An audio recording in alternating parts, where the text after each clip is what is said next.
This video is graded with Dehancer film emulation. Hello and welcome to my channel and the last episode of the Kavala trip. Today I'll be a voice behind the scenes, walking you through my photography process when shooting in an unknown for me city environment. When I'm traveling, I can't predict the weather or the particular part of the day that I'm going to shoot, since my travels are usually for work or vacation, so I have to incorporate the session without disturbing the other tasks at hand. This means that I rarely can choose the light that I'm working with, so it's always the available light, although I prefer to have the perfect lighting conditions, but this will happen probably in another life.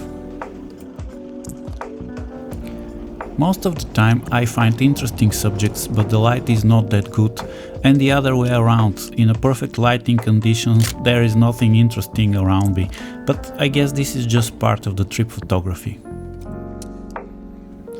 So the only thing that I can try to control at 100% is my composition, and that's what I'm going to talk about today. Although there are composition rules known by every photographer, the applying of that rules are a matter of personal preferences and artistic taste. This sense cultivates during the years of photography practice, when the artist slowly discovers what type of compositions he prefers. Saying that, I can tell you that I prefer more dynamic compositions with diagonals and the main point of interest out of the center zone. But when I work with buildings, open spaces and landscape, for me it's not possible to apply that in full. I can't just put the building in one of the corners of the frame, because there is another building that will enter the frame and become a main subject. So I make compromises trying to follow my own taste. And you can rightfully guess that one of the ways to go around that is to use another subject in front of the building, or just elements of the structure that can do the job and take place in one of the strong points of the frame to make it work. Of course, everything is much more simple when working with smaller objects in the composition, especially when they complement each other or just look interesting. Some of my photos are just pure tourist snapshot, so I try to catch as much of the scene as I feel in the moment that I will like later when I'm looking at the picture, just to make a nice memory. In that case, I'm not looking for objects, I'm just grabbing the scene by feel and taste. And speaking of taste, if you like the way I grade my videos, you can go to dehancer.com, navigate to their products page and use promo code MONO to get 10% discount of your purchase. And since we've made this pose, let's break down what I like in this frame. First, I like the building in general. The way that it's positioned in the frame creates perspective, and the bottom diagonal is a leading line into the car that it's cut, and this signals that it's not the main subject. But there's a cat on top of the car, which is close to one of the strong points of the composition by the rule of thirds, but it's not big enough to be the main subject. So the eye continues the search going up, following the line of the light pole, and reaches the window and the end of the building.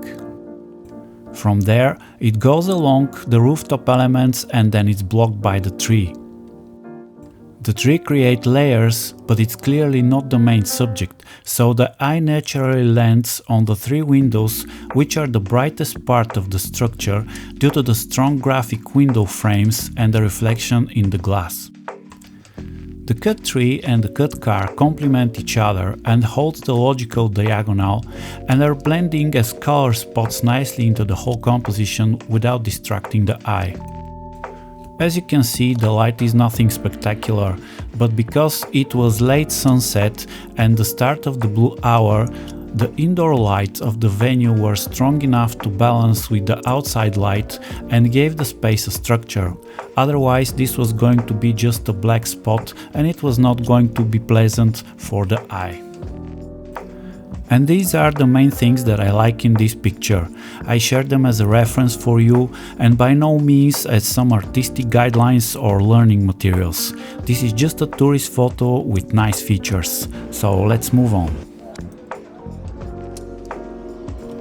When I shoot a rangefinder camera, you can see unwanted elements in the corners of my pictures, and this is something I'm working on. I'm not sure where the end of the frame is, and often I think an object is out of the frame, but it turns out that it's not. On the other hand, I don't like to cut my frames because I feel them unique and they don't have to be perfect. I prefer to keep them as a learning tool to make me excel in my composing skill. I'm training my mind to quickly evaluate all the elements in the scene, but at the same time I keep on shooting by feel and intuition and later analyze if I've made a mistake.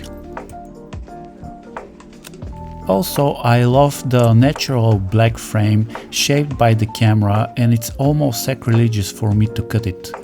If I was going to enlarge the frame on a photographic paper, probably I was going to cut it, but in Photoshop it does not feel like enhancement, but a waste. I don't know, that's just me. Something that I'm very careful about is the vertical and horizontal lines in the shot, especially knowing the fact that I don't cut the frames. For me as a viewer, a messed up horizontal or vertical line creates the feeling of me falling, because we rarely tilt our heads to look at a building or a landscape or something. So I'm doing my best to keep everything straight when working buildings or landscapes. Of course, I do a lot of mistakes shooting film because I can't check it.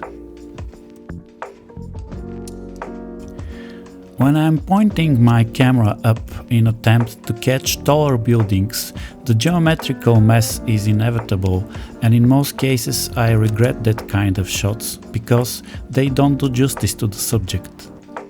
So I'm ending up with a bad frame on a nice subject, which is for me the same as not having a frame at all. But here comes the dilemma. Am I shooting only to have correctly composed perfect frames, or am I documenting my trip and the documents will later bring me nice memories of subjects that I might otherwise forget? And at the end, the biggest reward is the joy of the process, and the results are something that will happen with time and a ton of attempts and failures. I have no words to thank to all of you that are watching my videos. Thank you to each and every subscriber. You give me a lot of sense and power to keep doing that. Thank you, and go have fun exposing some film.